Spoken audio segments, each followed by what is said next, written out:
इस एडिटोरियल में हम बात करेंगे भारत अमेरिका के संबंध में। In the shadow of war, the shadow of something एक फ्रेज होती है इंग्लिश में, द शेडो ऑफ समथिंग। इसका मतलब होता है the problems caused by a particular situation. यहाँ पर in the shadow of war का मतलब हो गया कि वार के कारण जो भी ये जो रूस के द्वारा यूक्रेन पर युद्ध की शुरुआत की गई है, उसके चलते जो भी प्रॉब्लम्स क्रिएट हुई हैं उनके संबंध में बात करते हुए हम इस एडिटोरियल में डिस्कशन करेंगे। In the shadow of war, कि वार के चलते जो भी प्रॉब्लम्स क्रिएट हुई हैं। Modi and Biden must ensure, कि मिस्टर मोदी और मिस्टर जो बाइडन जो है, इन्हें इस बात को ज़रूर सुनिश्चित करना चाहिए कि नो फर्दर इरोजन। देखो, इरोजन का मतलब होता है कमी आना और ज़्यादा गिरावट आना, कि अब और ज़्यादा जो है गिरावट न आए, कमी न आए किस चीज़ में, of the rules based international order, कि नियम आधारित जो अंतर्राष्ट्रीय व्यवस्था है उसमें और ज़्यादा गिरावट न आए। Prime minister Narendra Modi and US president Joe Biden have held a virtual, यहाँ वर्चुअल से मतलब है ऑनलाइन, समिट का मतलब होता है, समिट मीटिंग बोलते हैं ना हम, समिट मीटिंग का मतलब होता है शिखर सम्मेलन, या आप कह सकते हो एक meeting. A virtual summit meeting before kicking off, kick off का मतलब होता है किसी चीज़ की शुरुआत करना, किसी चीज़ को स्टार्ट करना। तो क्या हुआ कि मिस्टर नरेंद्र मोदी और जो बाइडन के बीच में एक ऑनलाइन मीटिंग हुई। किस चीज़ के पहले, शुरुआत करने से पहले। किस चीज़ की शुरुआत करने से पहले? The India and the US 2+2 meetings, कि भारत की और अमेरिका की एक 2+2 मीटिंग, यानी कि भारत के भी 2 प्रतिनिधि रहेंगे और अमेरिका के भी 2 प्रतिनिधि रहेंगे, और इनकी मीटिंग होगी एक डिस्कशंस। उस मीटिंग में जो है डिस्कशंस किए जाएंगे, बातचीत की जाएगी। कवरिंग, कवर करते हुए, इंक्लूड करते हुए फॉरेन एंड डिफेंस पॉलिसीज़, की विदेश नीति से संबंधित, इसके अलावा रक्षा से संबंधित जो भी पॉलिसीज़ हैं उनको डिस्कस किया जाएगा। तो कुल मिला के इस मीटिंग के शुरू होने से पहले ही एक मीटिंग हुई मिस्टर मोदी और जो बाइडन के बीच में, इन द बायलैटरल स्पेस। तो ये जो मीटिंग की जाएगी है ना, ये मीटिंग होगी इन द बायलैटरल। बायलैटरल का मतलब है द्विपक्षीय, यानी कि ये मीटिंग जो है बायलैटरल स्पेस, द्विपक्षीय होंगी, भारत और अमेरिका के बीच होंगी। ऑन द वन हैंड, एक और अगर हम देखें, दीज हाई लेवल डिस्कशंस, कि ये जो उच्च स्तरीय डिस्कशंस हैं, ये जो उच्च स्तरीय बातचीत हैं, रिप्रेजेंट, ये क्या दर्शाती हैं? Continuity in the upward trajectory. देखो यहाँ पे ट्राजेक्टरी का मतलब है मार्ग, कि एक तरफ तो ये जो मीटिंग्स हैं ये दर्शाती हैं, ये जो डिस्कशंस हैं ये क्या दर्शाते हैं? ये दर्शाते हैं भारत का ऊपर जाता हुआ मार्ग, upward trajectory of India US cooperation, कि भारत और अमेरिका के बीच में जो सहयोग है, इन मीटिंग के माध्यम से ऐसा महसूस होता है कि वह सहयोग ऊपर जाता हुआ दिखाई देता है, ऊपर बढ़ता हुआ दिखाई देता है। अक्रॉस अ डीप स्पेक्ट्रम, यहाँ पे स्पेक्ट्रम का मतलब है रेंज, विस्तार। तो ये जो कॉपरेशन है किन किन क्षेत्रों में देखने को मिलता है? Across a deep spectrum of bilateral cooperative engagement, कि भारत और अमेरिका के बीच जो द्विपक्षीय सहयोगात्मक संबंध है। एंगेजमेंट का मतलब है शामिल होना, यानी कि भारत और अमेरिका द्विपक्षीय रूप से एक दूसरे को कोऑपरेट करते हुए जो एक दूसरे का सहयोग करते हैं। तो इन मीटिंग्स से या इन डिस्कशन से ऐसा लगता है कि ये सहयोग जो है ऊपर जाता हुआ, बढ़ता हुआ, ये सहयोग बढ़ता हुआ दिखाई देता है।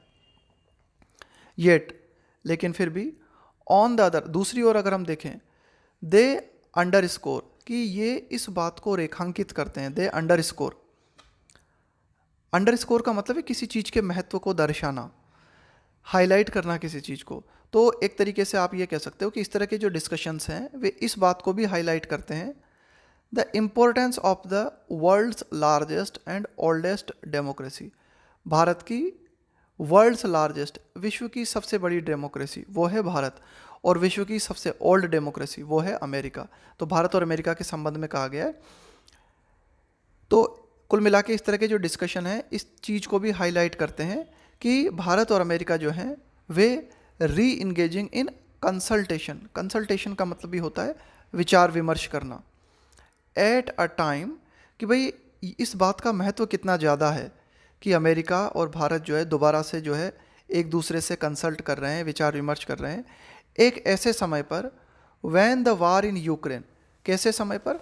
When the war in Ukraine, कि भाई जब यूक्रेन में जो वार है, when the war in Ukraine has cast a cloud of uncertainty, यानी कि यूक्रेन में जो ये वार की शुरुआत की है रशिया ने, इस वार ने क्या किया है, अनिश्चितता के बादल छा दिए हैं। देखो कास्ट का मतलब क्या होता है? डालना। जैसे आप किसी के ऊपर कुछ डाल देते हो ना, कुछ छा देना। Cast a cloud of uncertainty across the world stage. Across का मतलब है चारों ओर, विश्व में चारों ओर, हर जगह। अक्रॉस द वर्ल्ड स्टेज, कि विश्व में हर जगह पर इस यूक्रेन वार ने क्या किया है, अनिश्चितता के बादलों को फैला दिया है। तो ऐसे समय पर भारत और अमेरिका के बीच में मीटिंग होना, डिस्कशन होना बहुत ही महत्व रखता है। ऑल्दो, यद्यपि there are marked differences between their strategic positions. देखो स्ट्रेटजिक का मतलब है युद्ध से संबंधित, रणनीतिक। Although there are marked, marked का मतलब है जिसे आप चिन्हित कर सको। तो भारत और अमेरिका के बीच में कुछ ऐसे डिफरेंसेस हैं, कुछ ऐसे अंतर हैं जिन्हें हम स्पष्ट रूप से देख सकते हैं। यानी कि भारत और अमेरिका की जो सामरिक स्थिति है उसमें काफ़ी ज़्यादा डिफरेंस है। सिंस, कब से? रशियास इन्वेजन। इन्वेजन का मतलब है अटैक, आक्रमण। कि रशिया ने जब से यूक्रेन के ऊपर अटैक किया है तब से भारत और अमेरिका की जो रणनीतिक स्थिति है उनमें काफ़ी ज़्यादा अंतर है।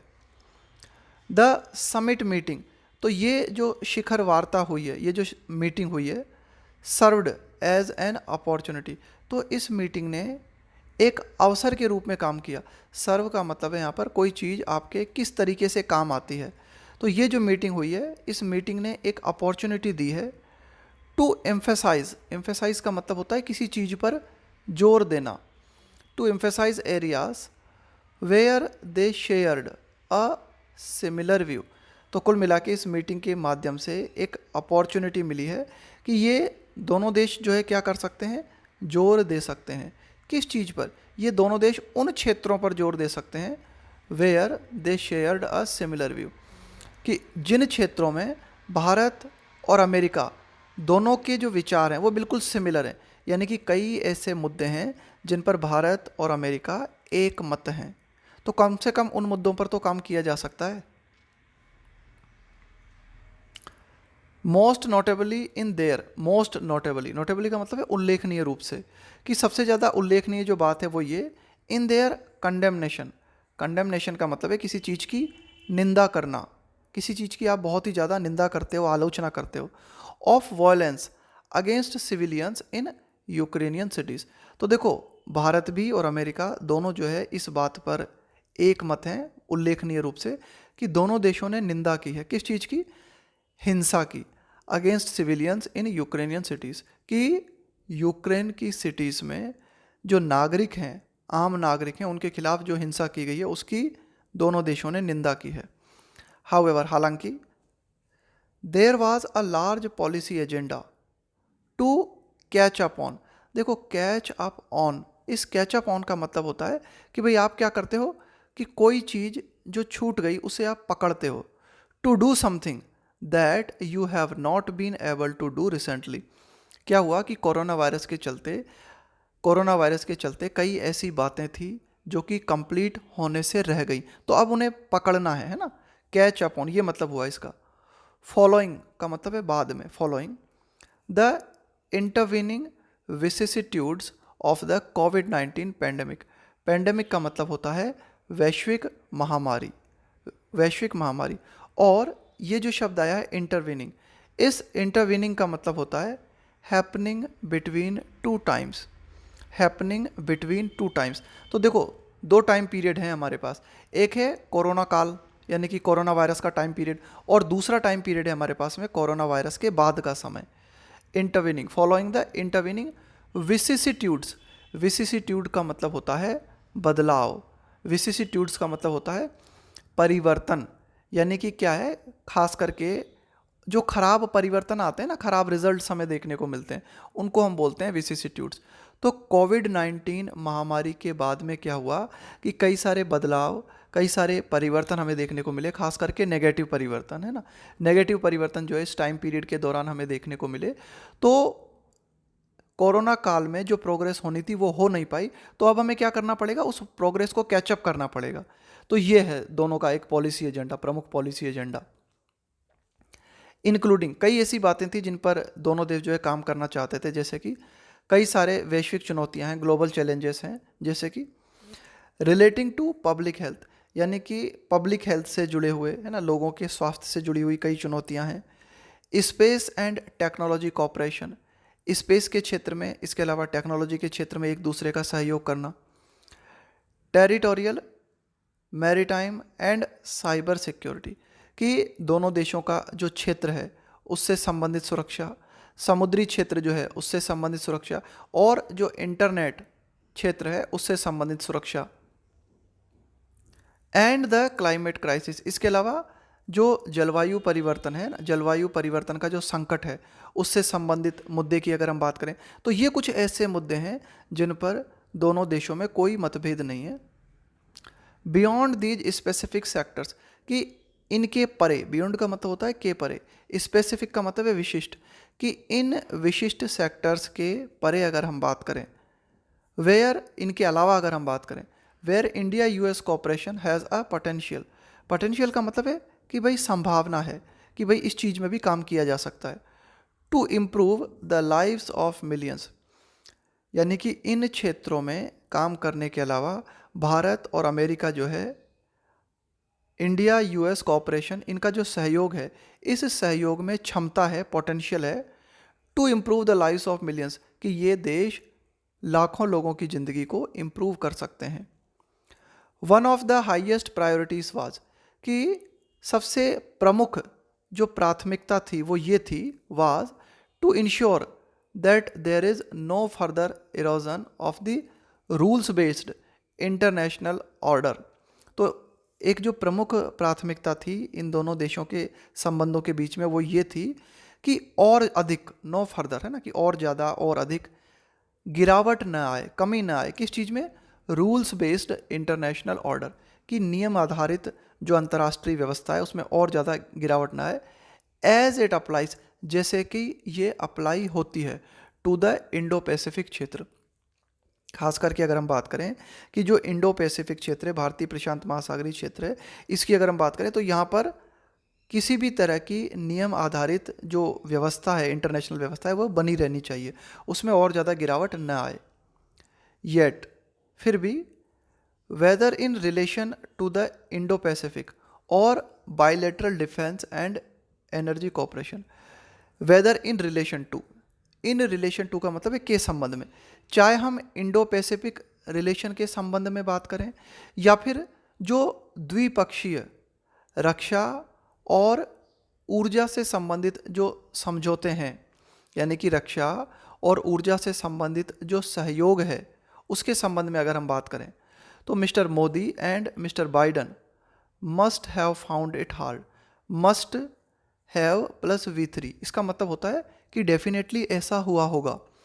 तो कुल मिला के डिफेंस के क्षेत्र में और एनर्जी के क्षेत्र में अगर सहयोग की बात करें तो ये मिस्टर मोदी और मिस्टर बाइडन के लिए बहुत ही कठिन रहा होगा, इफ़ नॉट इम्पॉसिबल। भाई अगर ये इम्पॉसिबल नहीं रहा होगा तो ये बहुत कठिन रहा होगा मिस्टर मोदी और मिस्टर बाइडन के लिए कि डिफेंस और एनर्जी के क्षेत्र में कॉपरेशन दिखा पाना।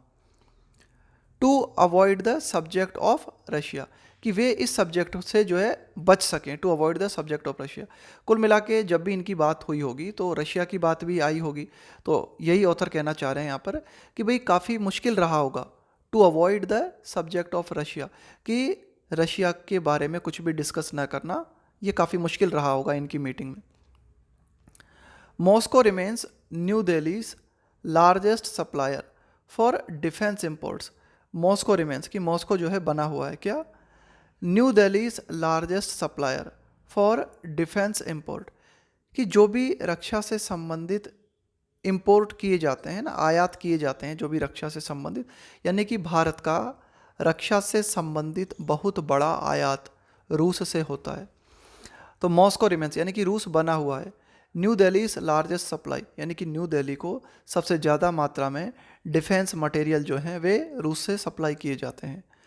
And the unilateral sanctions, unilateral का मतलब है एक तरफा, सैंक्शंस का मतलब है प्रतिबंध, इम्पोज्ड का मतलब है थोपना, लागू करना, by the US for trade with Russian entities, कि जो भी रशियन बॉडीज़ हैं, जो भी रशियन इकाई हैं, रशियन कंपनीज हैं, तो इनसे जो भी ट्रेड होता है, यानी कि रशिया से जो भी ट्रेड होता है, रशिया है ना, रशिया से जो भी चीज़ें एक्सपोर्ट की जाती हैं, तो अमेरिका ने क्या किया है, एक तरफा प्रतिबंध लगाए हैं।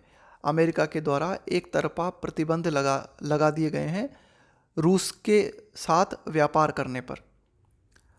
कुड इम्पैक्ट, तो ये जो अमेरिका ने प्रतिबंध लगाए हैं, ये प्रतिबंध जो हैं प्रभावित कर सकते हैं किस चीज़ को, इंडियाज़ प्रोक्योरमेंट प्लान्स, कि भारत के जो, देखो प्रोक्योरमेंट का मतलब होता है खरीद, खास करके ये जो सरकारी खरीद होती है ना, इसको हम बोलते हैं प्रोक्योरमेंट।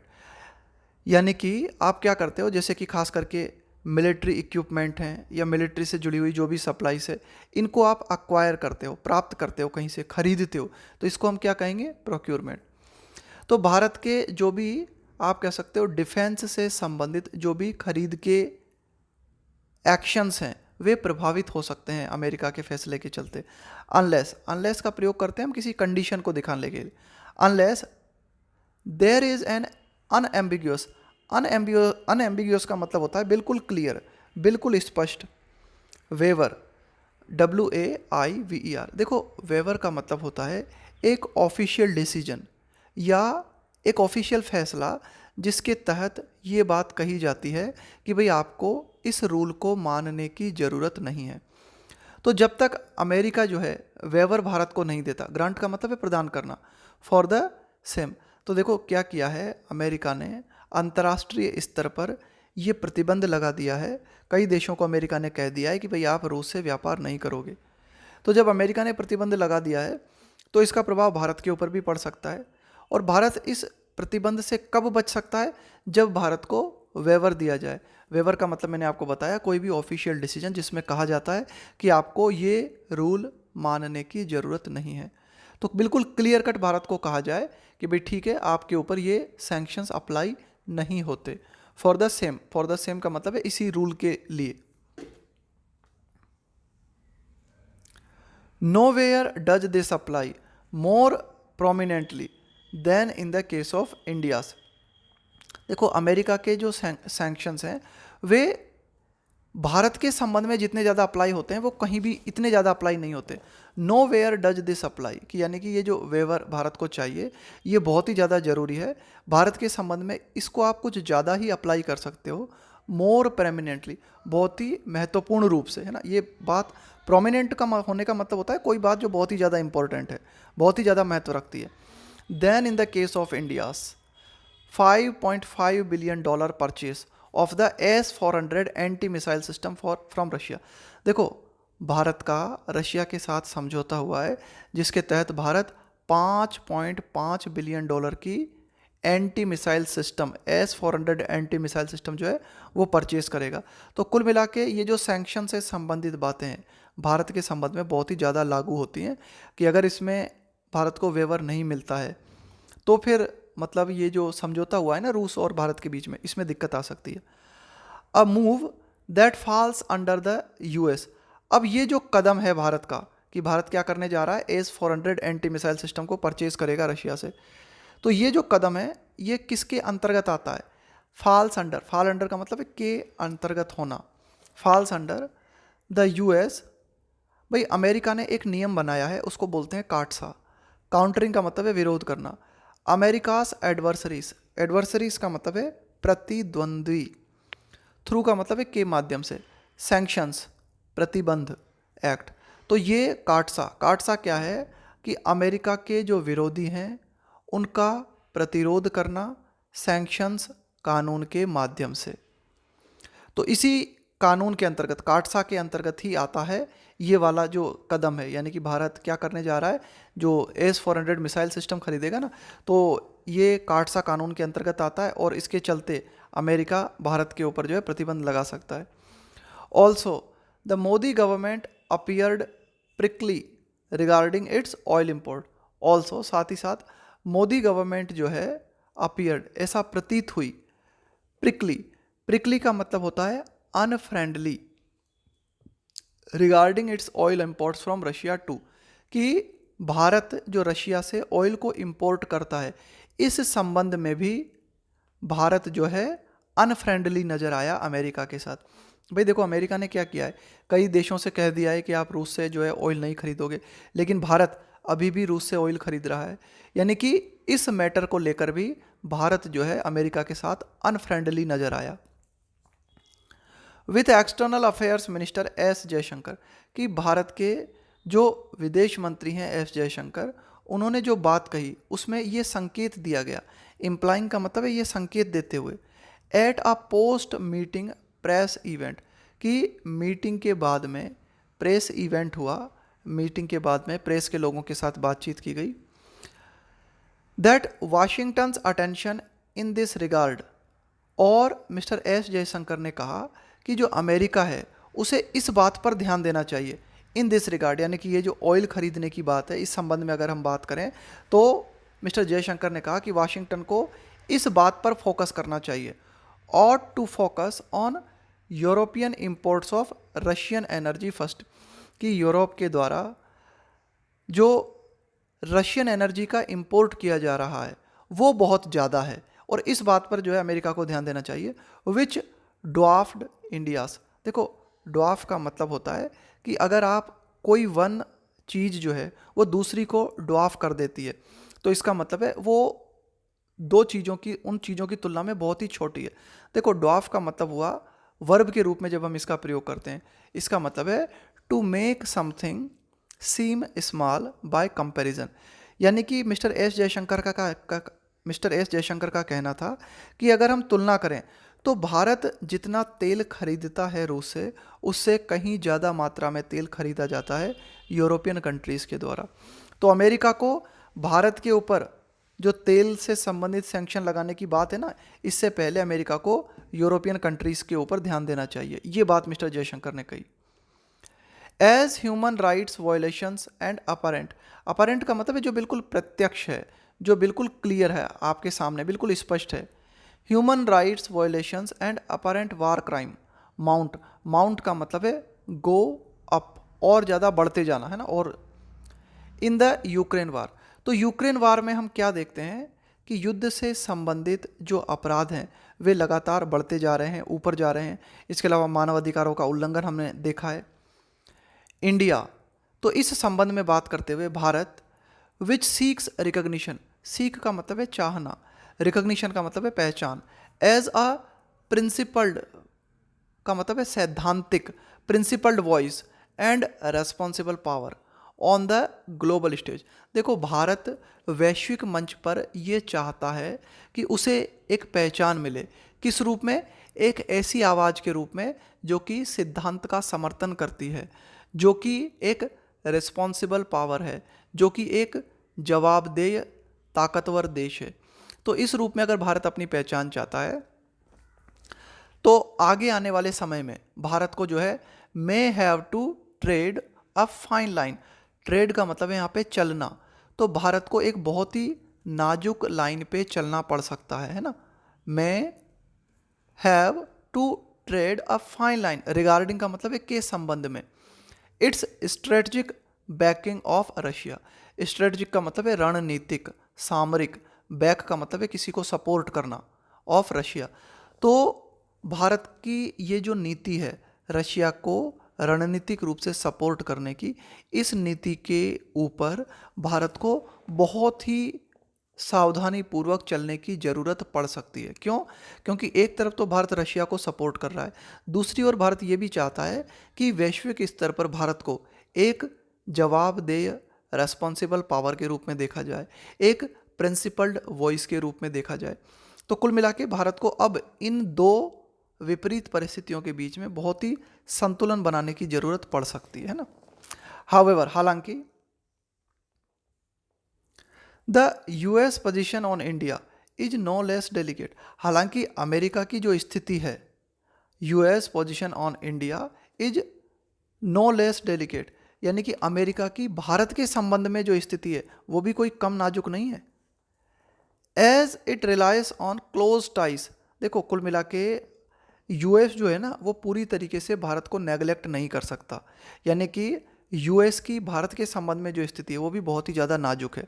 पूरी तरीके से अमेरिका भी हिचकिचा रहा है भारत का विरोध करने में। क्यों?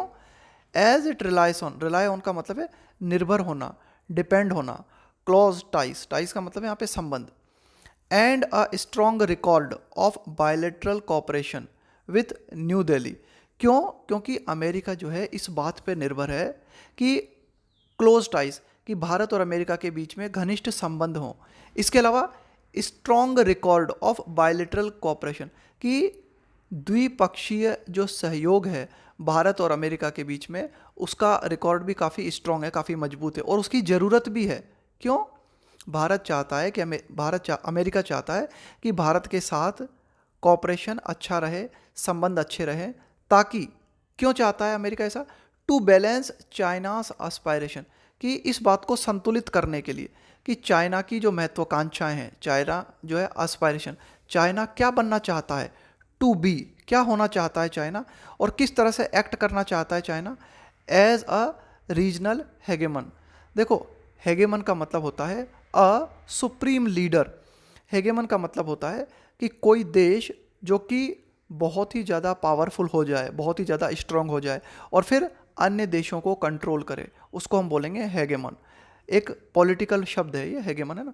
तो देखो, अगर अमेरिका भारत के साथ घनिष्ठ संबंध नहीं रखता है तो वह चाइना को काउंटर करने में, चाइना की जो उभरती हुई ताकत है ना, उसको बैलेंस करने में अमेरिका जो है सक्षम नहीं रह पाएगा। तो कुल मिला के अमेरिका भारत के ऊपर काफ़ी हद तक निर्भर है इस बात के लिए, ताकि भारत के सहयोग के माध्यम से अमेरिका जो है चाइना की पावर को संतुलित कर सके। और चाइना की पावर क्या है? चाइना जो है बनना चाहता है, चाइना जो है एक्ट करना चाहता है एक क्षेत्रीय हेगेमन की तरह। तो मैंने बताया आपको, हेगेमन का मतलब है एक सुप्रीम लीडर, है ना, एक ऐसा लीडर जो कि बहुत ही स्ट्रांग और पावरफुल है और आसपास के अन्य लोगों को या फिर अन्य देशों को कंट्रोल करता है। तो अगर अमेरिका भारत का सहयोग नहीं लेता है, खास करके एशिया क्षेत्र में, तो चाइना जो है वो बहुत ही ज़्यादा बड़ी पावर बन सकता है।